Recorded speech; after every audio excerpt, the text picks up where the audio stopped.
Spy Kids 3D, more like my balls itch 2D. That's all. And review. Well, nah, just kidding.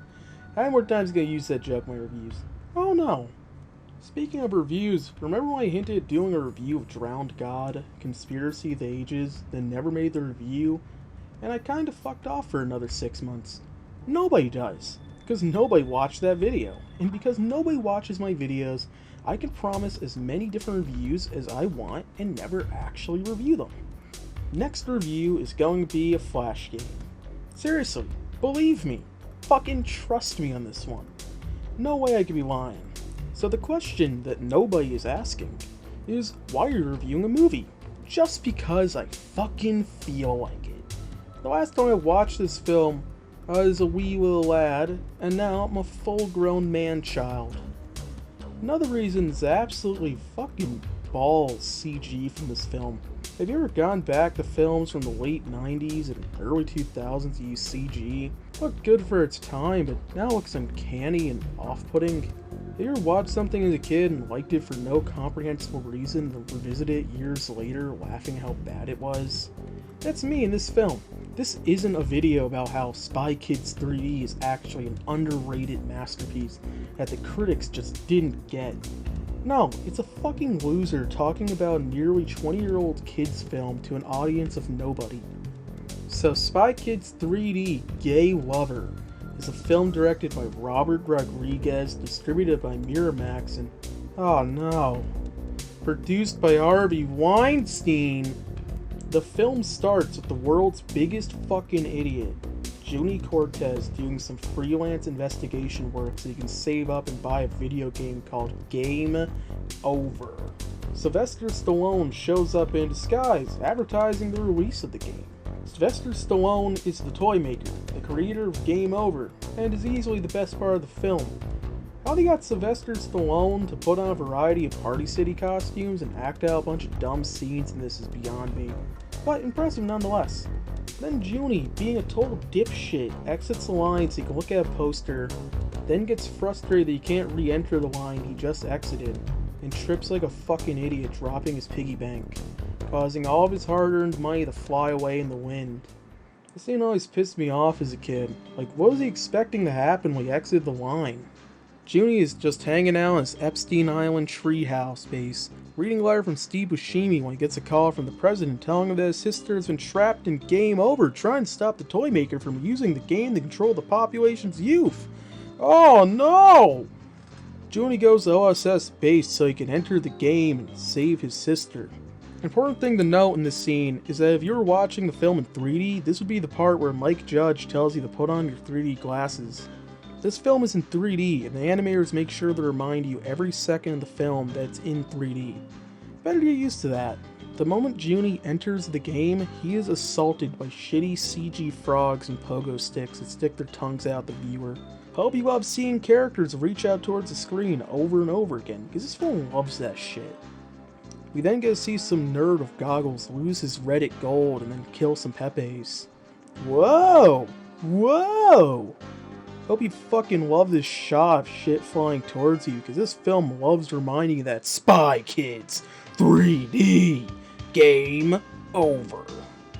Junie somehow manages to grab onto a pogo stick frog that happens to be another player. Then the film reveals its fetish for mechanical arms, and Junie falls down a hole and fucking dies. Junie wakes up and is told by the toy maker that when he loses all 9 lives, it's game over for him. You die in the game, you die in real life. Also, somehow Junie passed out for 7 hours when he fell down the hole. The way lives work in this film is complete bullshit, but I'll get to that later. Junie meets up with the 3 E-boys. These kids look like every Weezer fan ever. Tired of sex? How the fuck you tired of sex if you never had sex, idiot? Fuck you, River Camunos. Then they tell him that they're betas and also beta testers. Just adding more stuff to the pile of things that Sword Art Online ripped off from this film. Then Junie launches himself to the moon, only losing 1 life. Can't believe Evangelion ripped off Spy Kids 3D. When Junie gets to the moon, OSS, realizing they sent in a fucking retard, asks Junie if he'd want help from someone who's actually competent. Minor tangent, but I've always found it weird that Junie's the son of two Latinos, but his actor is 100% white. Also, his sister is half Latino, just to make it twice as weird. Like, is Junie's dad the main character from an NTR doujinshi? I don't get it. Junie calls for his grandpa, in the blink of an eye, Junie loses an hour of his life. I don't want to go into the details of how horrifying that is conceptually, so I'll move on from that. Then Junie gives his legs robo-legs, and just like everyone else in Junie's life, abandons him, rightfully so. His grandpa is like, fuck it, I'm out of here. This is also the point in the film that you realize the only characters from the previous films only appear in passing, and the majority of the film is spent with Junie and these three idiots. The film cuts back to Stallone fucking around. Yeah, I'm on first name basis with Stallone. You aren't? Was Harvey Weinstein the one you asked to put in a scene of a teenage girl being held captive by an older Hollywood actor? Junie enters the gladiatorial arena and gets into a giant robot. His opponent's Dementia, Demetra, a purple e-girl that Junie falls for. Junie gets his ass kicked in the first two rounds and goes on to win the next rounds, moving on to the next level. The way this scene is shot is the same way CG animes direct their scenes. The whole scene is the camera spinning around and around while the characters weightlessly swing each other. The fight has some fun moments, but it keeps doing this dumb shit where the camera goes flying all over the place. This fucking moment. What the fuck was this shit? What was the point of showing a close-up of her, then moving to a close-up of the PlayStation 1 crowd? The scene also perfectly demonstrates how the lies make no sense. Junie gets fucking bodied in the first round and loses only one life. Dementia gets punched to the ground and loses 2 lives, then spins and falls losing 4 lives. Junie wins the fight effortlessly and moves on to the next level where he meets 3/4 of Weezer. The next scene comparison is probably the best and goofiest scene in this whole film. Maybe I'm just a sucker for zero-G racing, but the pacing direction scene is really well done in comparison to the rest of the film. And is that an AMD logo? Multiple, in fact. The race ends with Dementia chasing Junie with a giant claw and him winning the race, and the giant claw just disappears. After the race, the 3 E-boys are tricked into believing that Junie is the guy. What guy? That guy with the glasses? Not to be mean, but this entire film is just a That Guy with the Glasses anniversary film. It's about on par effects-wise, too. After the best scene in the film comes the absolute worst-looking scene in the film. Nothing important happens in this scene. Junie is talking to Mitra about how they're going to get to level 5, and then she reveals that she has a map, which sets off the moderators to crack down on them because having a map is cheating according to the rules. The animators gave so little of a shit during this scene that in multiple shots you can see the characters walk off the background they're supposed to be standing on, and the perspective of this background is awful, and the characters are growing and shrinking in size, but this scene has the funniest moment in the film. The programmers show up in black leather trench coats looking exactly how every forum moderator imagines themselves in real life. Then his grandpa reveals what they really look like. 2 janitors who do it for free. This film has the most realistic depiction of what forum moderators look and act like. 2 bored, power-hungry virgins with too much free time and a hatred of fun. Also, Junie's grandpa can turn invisible. This is never shown again. I only noticed it when I was watching the script for this video. How the fuck did Junie's grandpa turn invisible? Junie and Weezer move on to the next level, which is a duel to the death. Junie gets his ass kicked in this poorly explained fight, and then he gets knocked down to 0.5 health. Holy crap! Undertale ripped off Spy Kids 3D too? Then Dementia offers herself to be sacrificed, and dies. Junie then laments, "She never even said my name on stream, even after I donated $400. And then Sylvester Stallone realizes the film's getting boring, so he just releases Junie's sister, and she makes a comment about having stinky feet. This really is a Tarantino flick. Then they move on to the lava level, where they reach a dead end. Then this legendary shot happens. Dude straight fucking vibing, holy shit. This fucking running cycle is a joke. There weren't any surfboards down there for them. They just jumped to their deaths. Now they're surfing on lava. This scene is the lamest shit. Like, Junie's grandpa just comes in the void. Rip the wave, Junie. Then Junie gets fucked by a lava monster, and it turns out the lava was cold. Then they magically show up at the entrance to the final level, and here comes the greatest moment in cinema history. How did they get Elijah Wood to act in this film? Only a year after the Lord of the Rings trilogy too. That's been through the power of Weinstein. Then they enter the final level and Dementia's back. How unfortunate. Carmen tells Junie that Dementia is an AI made by the toy maker to trick him into releasing him. Then giant robo-monkeys show up. Junie's grandpa gets the door open and says he hit the button to shut down the game, and Dementia stays behind so they can all get out of the game. I forgot to write this in my script, but I've always found it kind of gross, this entire character relationship they have, Dementia and Junie.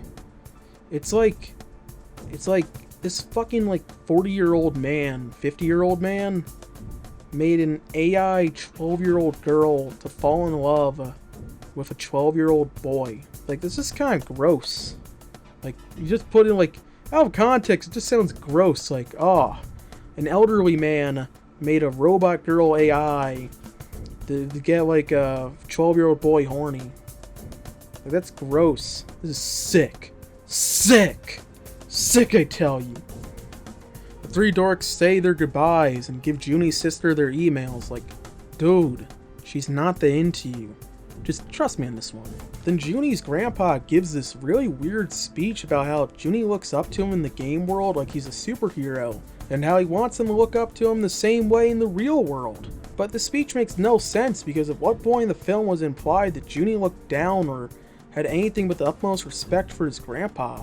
Maybe I'm just dumb, this is implied in the previous films or something, or maybe I just wasn't paying attention. That's entirely possible, I just wasn't paying attention. Everyone exits the game, the day is saved. Junie meets the three betas in real life, and turns out the real life versions of them are the opposite of their online personalities. The dude on the left looks like River Kamunos. Fuck. Junie makes a fucking yikes face after seeing the three geeks. Then it turns out Junie's grandpa actually released the toy maker from this digital prison on purpose. And now the toy maker is invading the real world. And it's revealed the president was an imposter and was actually Sylvester Stallone the whole time. The main characters suddenly teleport outside and have to fight the robo-monkeys so they can call in all their friends and family. Angry Joe. Holy crap, did that guy with the glasses make this film? Hey look, it's Violent Murderer, Machete. Okay, this is just Kick-Assia. I can't believe I have to say this, but Spy Kids 3D is just Kick-Assia. It has the same characters and plot and actors. It's just the same movie. These aren't even... I was looking at my copy of Spy Kids 3D and it turns out it's just a copy of Kick-Assia on DVD. Huh. And I went to Netflix to watch Spy Kids 3D and it was just Kick-Assia. They never had Spy Kids 3D. And I googled the Wikipedia page for Spy Kids 3D and it never existed. There was only fucking Kick-Assia. Actually, now I think about it, I may have slipped into the universe where Kick-Assia is the only movie that was ever made. Rightfully so. I think cinema peaked with Kick-Assia. Honestly. Trust me. I'm being genuine right now. Trust me. Junie's grandpa talks to the toy maker and makes amends with him, accepting his apology. So the toy maker shuts down his robo-monkey and the day's saved. End movie. Overall, this film's alright. The CG's complete dog shit. The film's full of phoned-in performances, but if you show this to a child, they'd probably like it.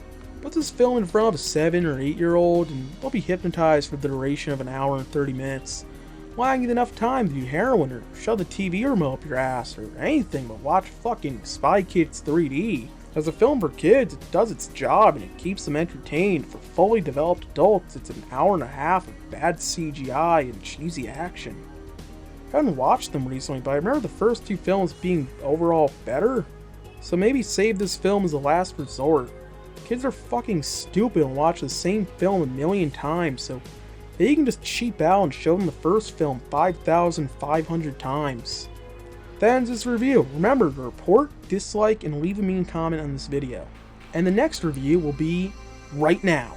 You're the person watching this video. Here's a bingo board. Now just fill out with all the spots that apply to you, and if you get a whole line across, you win the internet for the day. Have your Reddit gold. Here's your Reddit silver. Upvote to you, kind stranger. You heckin' shonker. Shine on, you crazy chonk. Oh, fuck.